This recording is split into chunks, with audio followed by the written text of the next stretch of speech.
And we are back. Welcome to my second of 3 European prediction videos of the week. This is my Europa League quarterfinals second leg preview and predictions video.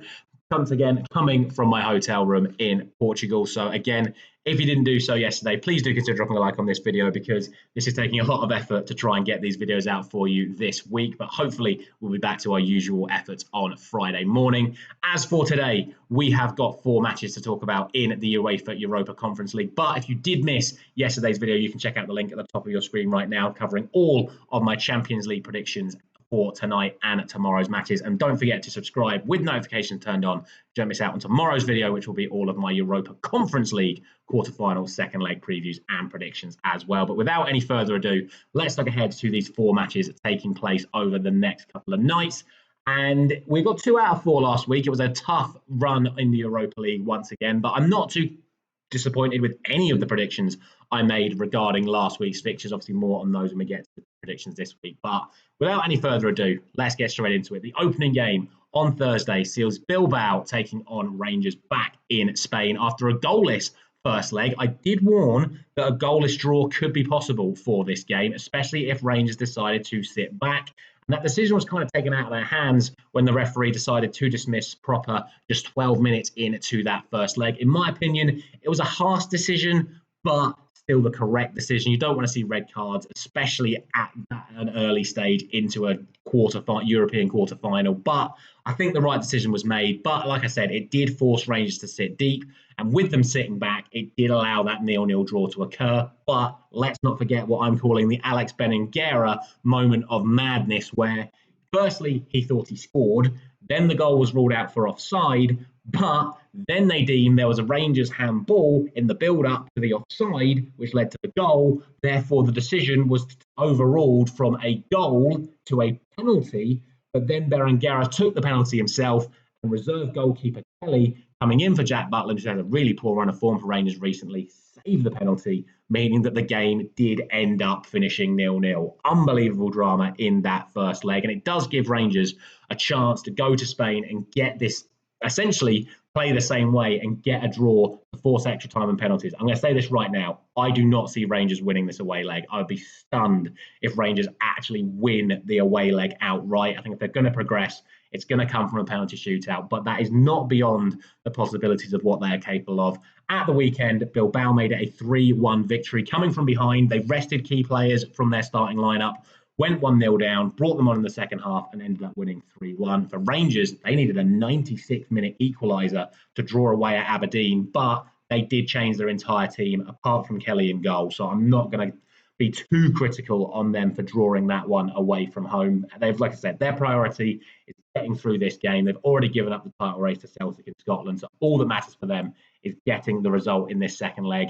I do think they're capable of doing it. I really do. No fresh injury concerns from either side coming into this second leg.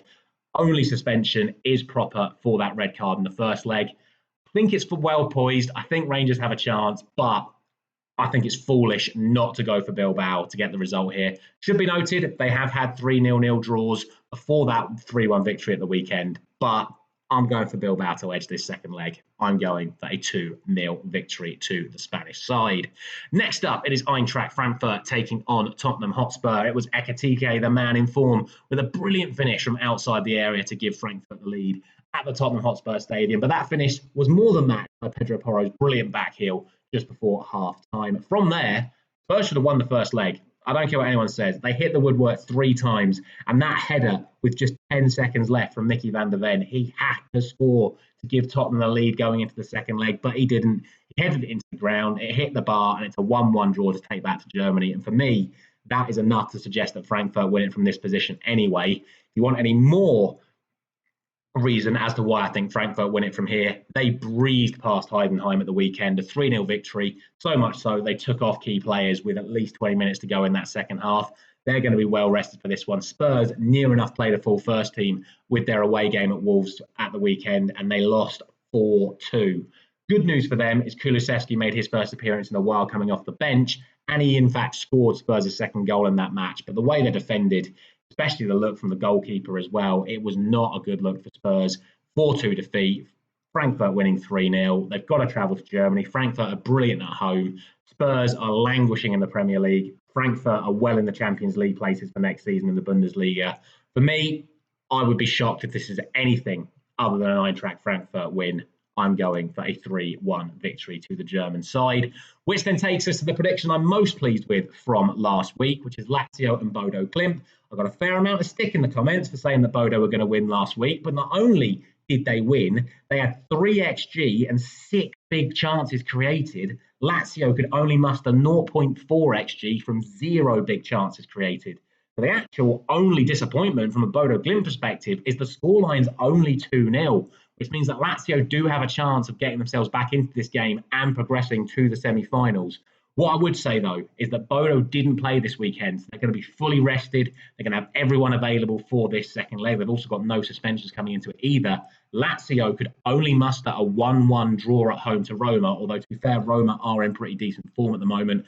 Lazio, though, did play the vast majority of their first team in that game at the weekend. So I'm not convinced they're going to have enough to win this game in 90 minutes. Could I see Lazio getting a 2-goal lead to force extra time and penalties? Absolutely. I could definitely see Lazio maybe winning by 2 goals in 90 minutes, then going on to win it in extra time. I think that's arguably the most likely scenario for this second leg. But from what I've seen of Bodo, the chances they created last week, the football they played last week, albeit it was on their artificial pitch, I think they're going to have enough to get through from this position. So I'm going to give Lazio the win on the night. I think it'd be foolish not to give Lazio the win on the night.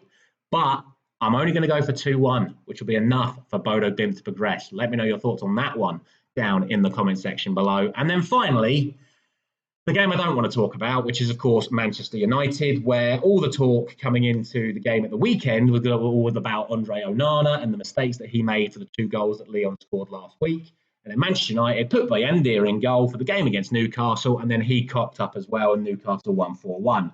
So it's not a good look for Manchester United. It's not a good look for Ruben Amorim coming into this second leg, but it shouldn't be ignored that I think the vast majority of people believe that Manchester United were the better side in that first leg.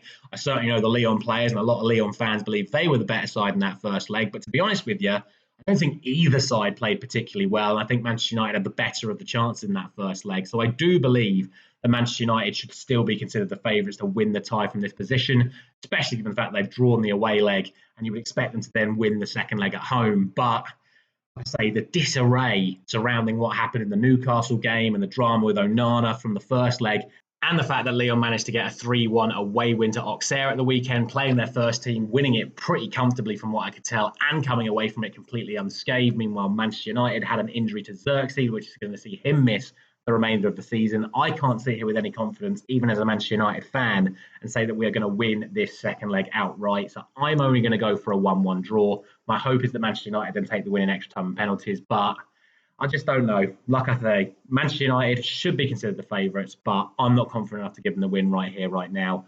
As always, let me know your thoughts down in the comment section below on all of the games. Let me know anything you think I've missed. Thank you very much for watching. I'll see you again tomorrow. And of course, post-match reaction to Manchester United Lyon on Thursday night as well. I'll see you there.